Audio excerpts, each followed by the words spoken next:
Timnas Indonesia U23 di ujung tanduk.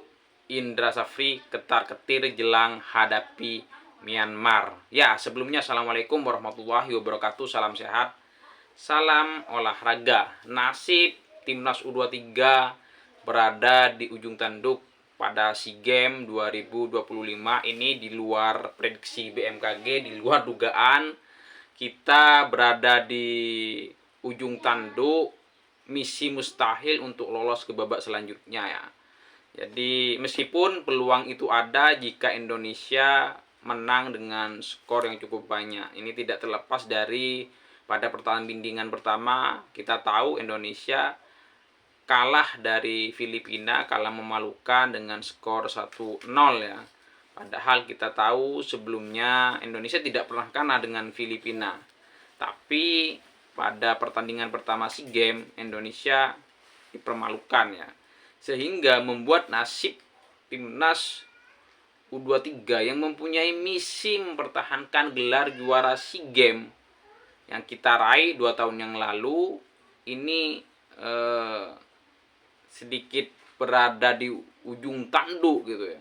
Peluang itu ada tapi sangat tipis, sehingga membuat banyak komentar kritikan terhadap pelatih dan pemain. Apalagi kalau bukan Indra Safri yang kita tahu menangani timnas U23 ini memang mendapat banyak komentar-komentar negatif dari netizen. Terlepas dari kekalahan yang diraih oleh timnas U23. Ya memang kita tahu Indra Safri mempunyai rekam jejak yang cukup mentereng sebagai pelatih arsitek timnas kelompok umur. Beberapa gelar sudah mereka raih. Tapi memang melihat kualitas pemain yang ditampilkan saat berhadapan dengan Filipina, ya disitulah kita merindukan sosok Sintayong meskipun belum memberikan gelar. Tapi sistem yang dibangun, pondasi yang dibangun oleh Sintayong ini memang sungguh luar biasa. Yang ini dalam tahun 2025 kita kehilangan itu. Indonesia akan berhadapan dengan Myanmar pada pertandingan kedua, pertandingan terakhir yang menjadi jalan terakhir timnas Indonesia untuk menjaga peluang lolos ke babak semifinal.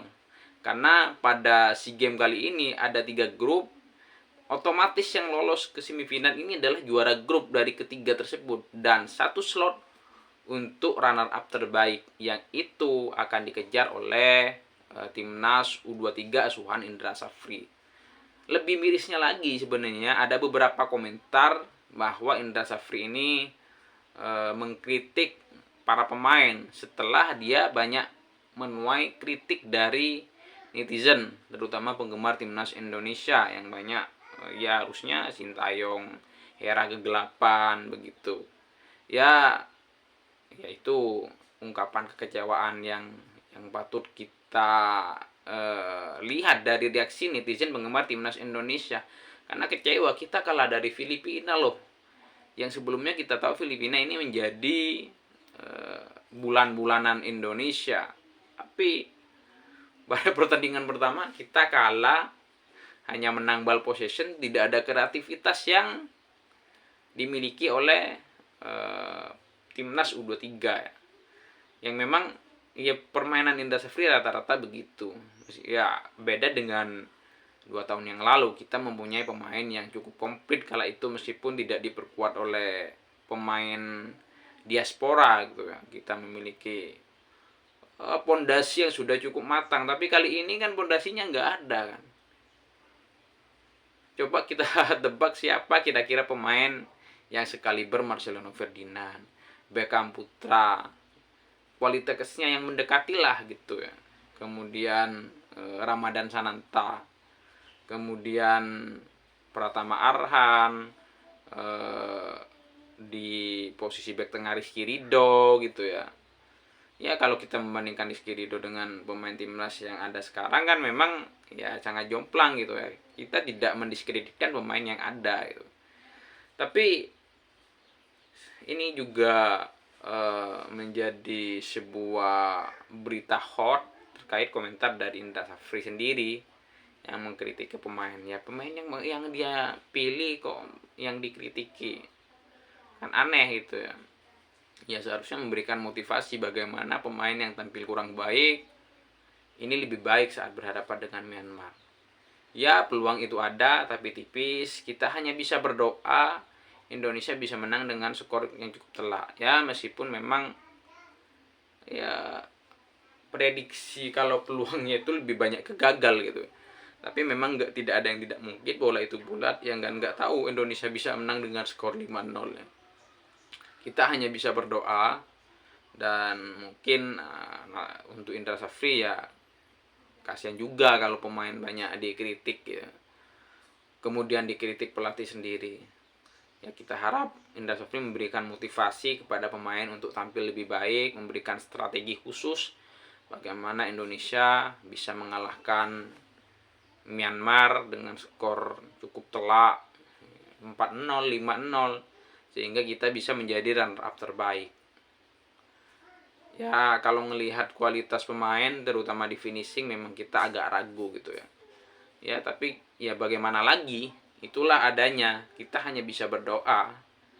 Jadi bisa menjadi pemain ke-12, memberikan support doa kepada segenap pemain timnas U23 yang sedang berjuang di SEA Games.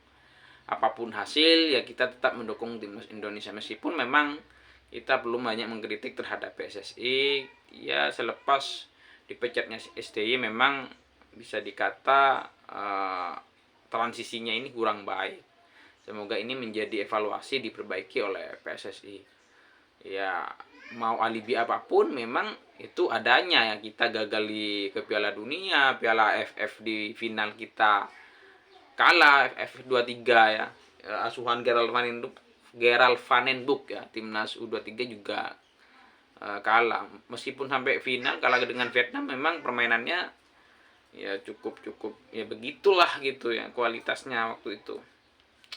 Kemudian ya permainan timnas secara kualitas juga menurun. Ya semoga ini menjadi pembenahan, menjadi evaluasi. Kita apapun itu mendukung timnas Indonesia selalu. Bravo timnas Indonesia.